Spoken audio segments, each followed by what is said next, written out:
Good morning, reseller party people. It's Billy with Rock Candy Reseller. It is Sunday morning, the 12th of April. We are deep in the heart of coronavirus country right now. Fingers crossed for everybody out there, and hopefully everybody out there is being safe. This is going to be a little bit of a different video. I actually got my first question from a YouTube viewer who goes by the tag name M, so I'm not sure of who this person is or what their name is, but he goes by the name of M. And he asked me, he said he occasionally sells records on eBay, but he doesn't sell anything for less than $4.99, and asked me how I possibly make profit on any items under $3. He said he got on my eBay store and saw that I sold some things for under $3. So and actually I have things in there under $2. I have records. I think my cheapest 12-inch record is $1.50, and so he's asking me how I make a profit on that. So that's what this video is going to be about today, showing you how to make a profit on cheap records. So let's get into it. 1, 2.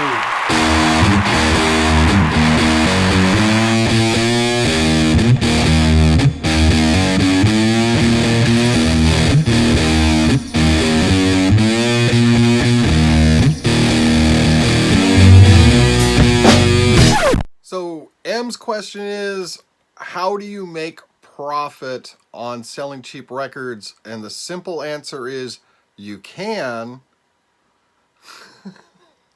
but how much and the specifics of it are a little more complicated. Obviously, we cannot really discuss these things like profit, loss, and that kind of thing without walking you through a spreadsheet. I can talk and talk and talk and talk, but I want to show you the numbers. So what we'll do, I'll turn the camera around here and I will grab a real life. I'll show you a couple of real life examples.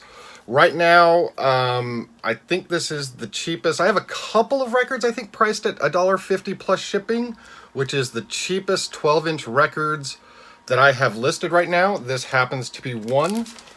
I do own, it is a real item. It is listed for $1.50 plus shipping. Let me turn the camera around and show you my computer screen, and we will walk through all of that.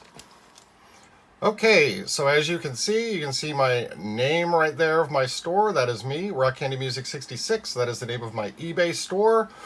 So we are in my seller hub, my dashboard, showing you everything in my store right now. I currently have 950 active listings. Probably about half of those listings are records. So this YouTube viewer is specifically asking me about records. So let's go into my eBay store, and I will pull up the example I was just going over. So this is showing all my different categories. These are all my different store categories. This is all my vinyl records and the different categories in that. I know I don't have any cheap new sealed because those are all obviously more expensive because they're brand new. So the cheapest 12-inch vinyl that I have is the one I just showed you. Southside Johnny and the Jukes, their album In the Heat, which is a 1984 pressing that I am currently selling for $1.50 plus $4 shipping. Now, I do want to clarify one thing. Right now, used records that I have listed on my store, I have 248 listings. So you will notice that I only have a quantity of 2 listed for $1.50, and then they go up from there.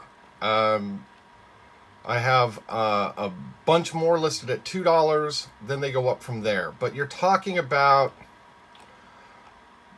out of 248 listings for used vinyl, less than 10%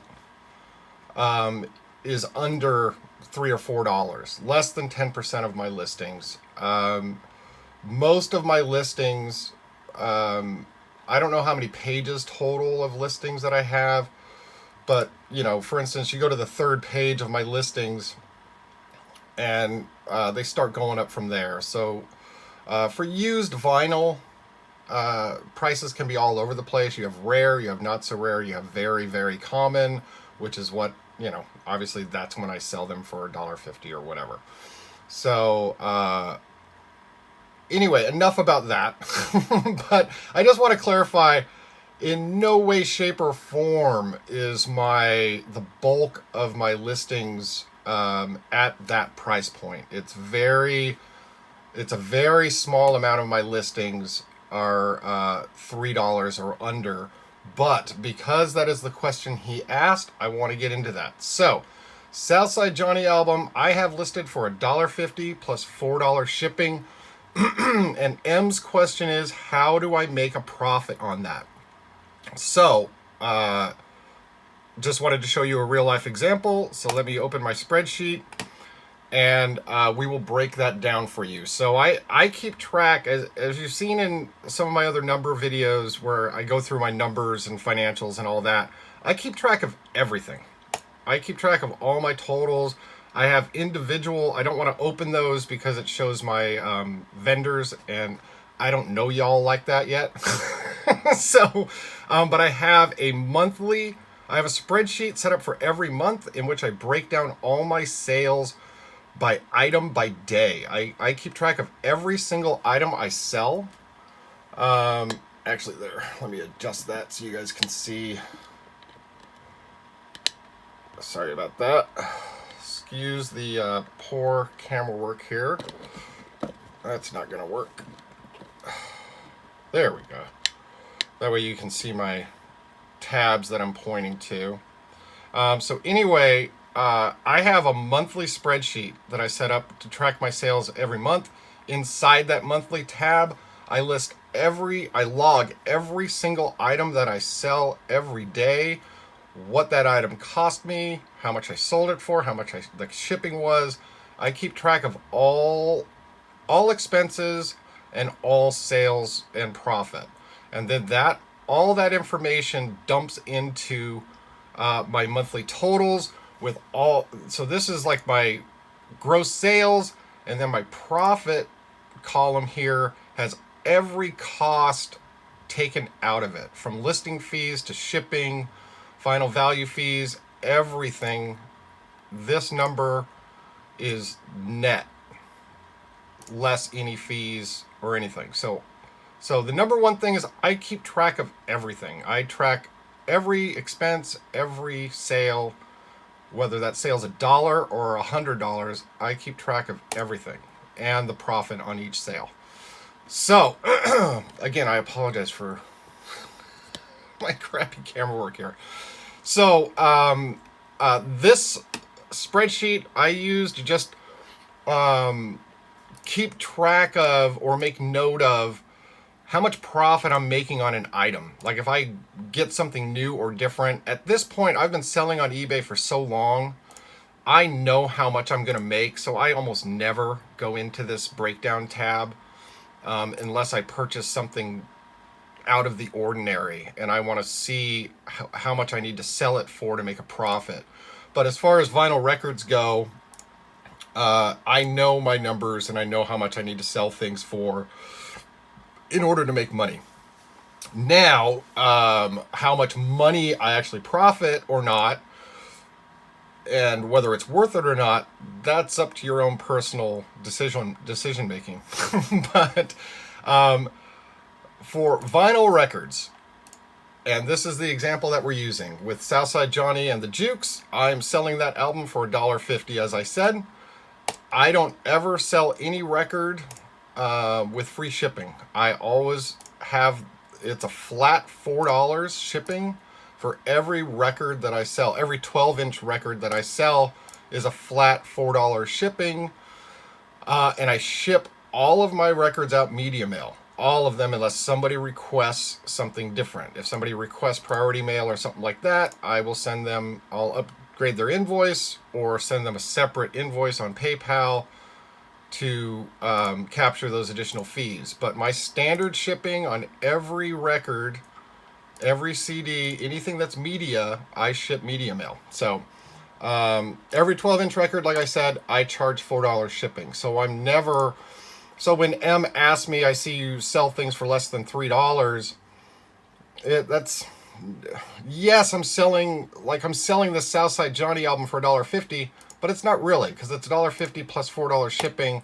So my total sale is $5.50. Now, let's get into the expenses. On everything that you sell, you're going to have a cost of goods. Now, I do not enter anything here because I used to own a record store, and I owned that record store. We opened it more than 10 years ago. And so I opened that record store with a personal record collection that was mine. And over the course of the 2 to 3 years that store was open, I bought collections from people. But the way I consider those numbers is it was 9 or 10 years ago or longer. So number one, I don't have records of that. When I bought collections from people, I did not keep track of what the breakdown cost was per album. But I know in my head, if you took everything into consideration, from great record collections to people dropping off, 3 boxes of records because their grandparents died. And I had people come to the store all the time and just drop off boxes of records because they didn't know what else to do with them. So they would just give them to us for free. So all that kind of stuff. So there's really no way to calculate a cost of goods on a used record, because 99.9999% of used records that I sell were either mine or they were acquired over 10 years ago. So I just consider that old stock with no cost to me. Now, if you want to debate that point, you could put a nominal amount in there of like 10 cents, or, if you boiled down every record I ever bought throughout my lifetime, personally and through the store, all used records all together, maybe you could come up with something like, okay, grand total, boils down to like 5 cents a record or something. But it's so nominal, I don't even, the math in my head, I don't put any cogs for used vinyl that I've had for over 10 years. So Southside Johnny is a record like that. I've had that record for over 10 years, so I do not give it a cost of goods at all. Now, insertion fees is something a little bit different. I pay for a store, I forget what the name of the store is, but it's one of the higher, it's not an anchor store, it's the level below that. So I get 1,000 free listings a month. I don't pay insertion fees for my first 1,000 listings, but I went ahead and called that out here. 1,000 free listings, they cost me $75 for my store subscription. So I guess if you really want to break that down, I pay 7.5 cents per listing. If we really want to get specific, we'll let it just round. We'll let it round up to 8 cents because it doesn't really matter. Okay, so taking that into consideration, I get 1,000 free listings a month, but those quote-unquote free listings, if you break it down, they do cost me 7.5 cents. We're going to round that up to 8 cents. eBay fees are roughly 10%. PayPal fees are roughly 3%. So combined, that is a 13% final value fee when I sell this album. On a total sale of $5.50, I will pay 13% in final value fees between eBay and PayPal. That is 72 cents. I use kind of standard LP mailers that I buy from eBay and sometimes Amazon if I can find a better deal. These boil down to about 45 cents a piece. I think sometimes I can get them cheaper when some of the vendors I use run sales. But for argument's sake, let's just call it 45 cents a piece. But eBay also, because I have a premium store, every quarter I get a coupon for free eBay supplies, and eBay sells LP mailers now. Now it's they for $50, which is the coupon I get from eBay every quarter. That $50 would allow me to buy about 50 of their LP mailers, which would get me through about a week.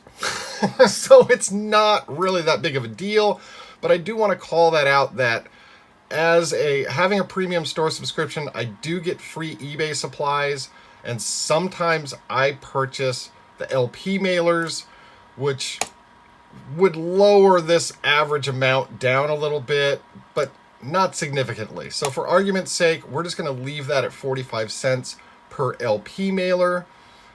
For a used record, I use bubble wrap, plus I use one pre-cut cardboard insert stiffener that keeps the record safe so it doesn't get broken during shipping. I buy those in bulk, and that works out to, it's like 20 or 25 cents a piece. I'm just going to round up and say 25 cents a piece. Bubble wrap, I get 240 square feet from Sam's Club for about $12.50 or something like that. $12.99, $12, something like that. That boils down to about 5 cents a sheet. When I ship a used record, I use one in front of the record and one behind the record, and then the stiffener on top. So 5 cents a sheet. I use 2 sheets of bubble wrap, 10 cents. I ship all my records, like I said, I ship them all media mail. Used records, basic used records that are not gatefold, and as long as I only use one stiffener, 99% of them ship out for under a pound. They're like 14 or 15 ounces, and the media mail rate for a pound or under is $2.80. So these are all of my costs. Like I said, these records are free to me. I already own them, and I have like tens of thousands of records. So I don't source that many used items. I will buy wholesale new sealed vinyl, but I don't usually source used records because I have, like I said, 20 or 30,000 in stock right now that are just sitting here free to me. So occasionally I will source, and I'll go through one of those examples here next. But for the most part, I do not source used records. So 99.9% of all used records I sell, they are old stock to me that I've had for 10 to 30 years. So there you go. So let's break down. Okay, so the sale, I'm selling the record for $1.50 plus shipping. Total sales $5.50.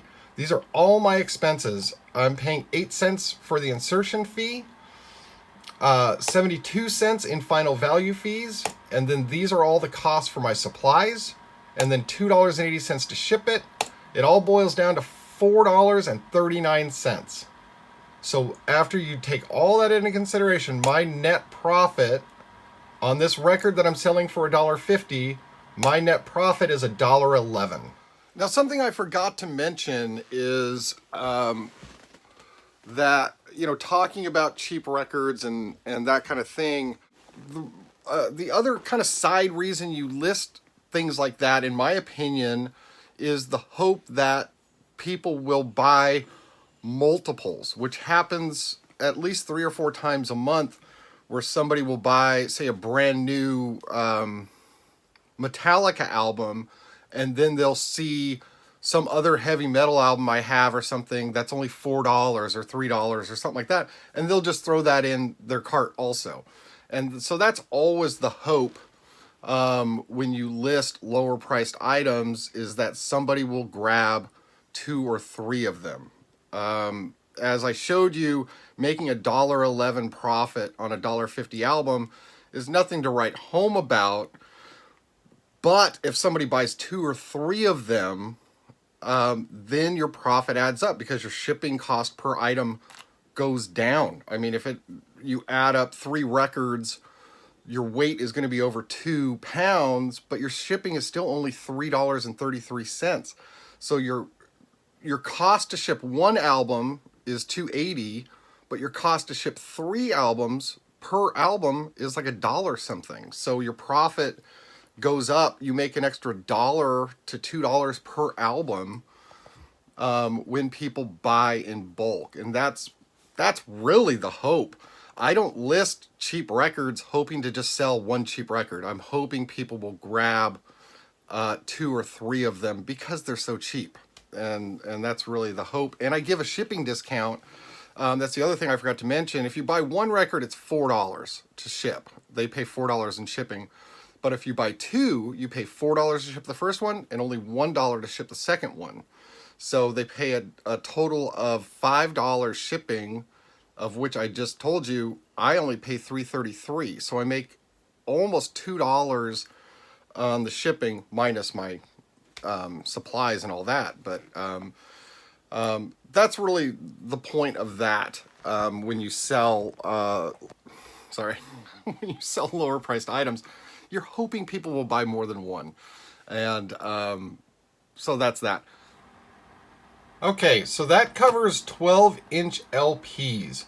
Now, another cheap item that I sell, and I don't want this video to take forever, but I do want to kind of take some time and break down things that I sell. Another form of record that I sell is the 7-inch single. So here's one from Bourgeois Tag that I'm selling for $1. Do I recommend selling things for $1 plus shipping on eBay? No, but I have thousands and thousands of 7-inch singles.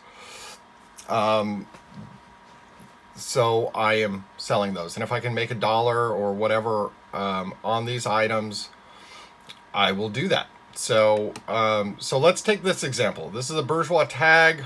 I have Supertramp listed for $1. So I have a lot of 7-inch singles listed in that $1 range. So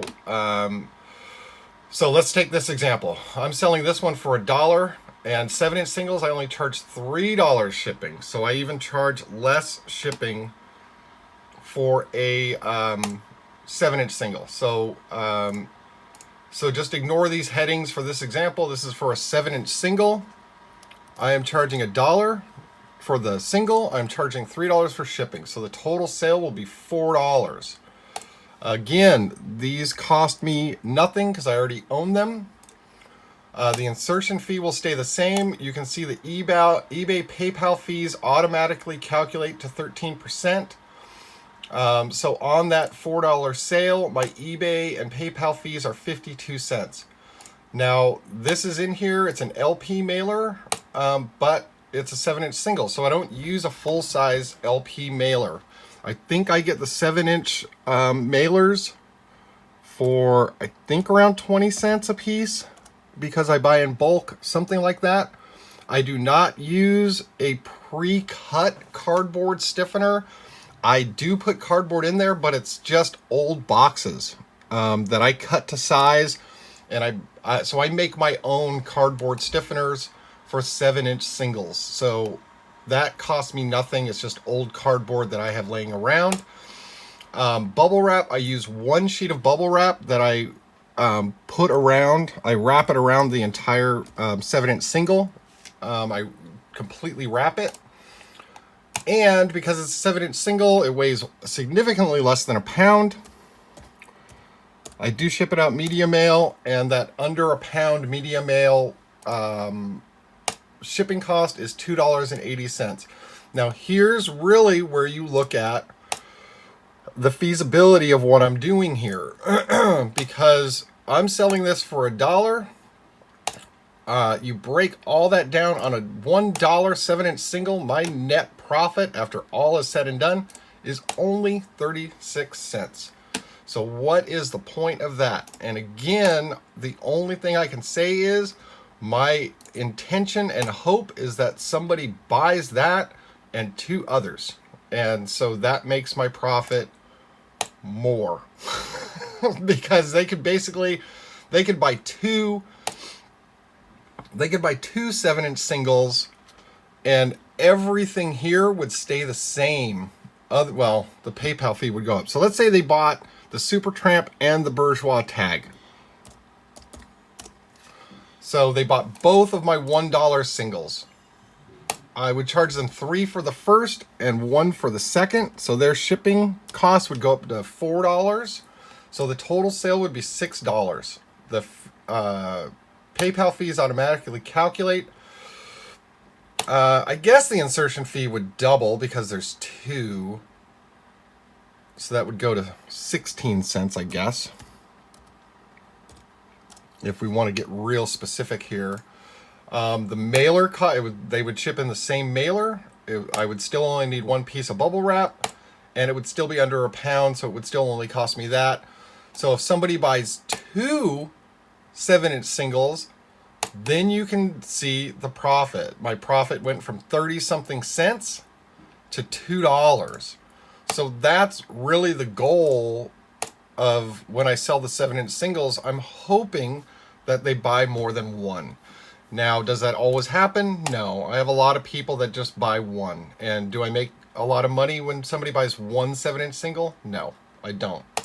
And but if they buy 2, then I make $2 profit in my pocket. So so that's really the idea behind that. And but in general, as I just showed you, can you make money on selling something for $1 plus shipping on eBay? Yes, it's just not very much. So, and you just need to make that personal decision whether it's worth your time or not. For me, at this point in my eBay store and my my eBay career, it's worth it to me right now. And 5 years from now, maybe I'll decide that it's not worth my time, and maybe I'll just bundle those up and sell those in groups of 10 or something like that, which I have done in the past also. I do that. I mainly single out items.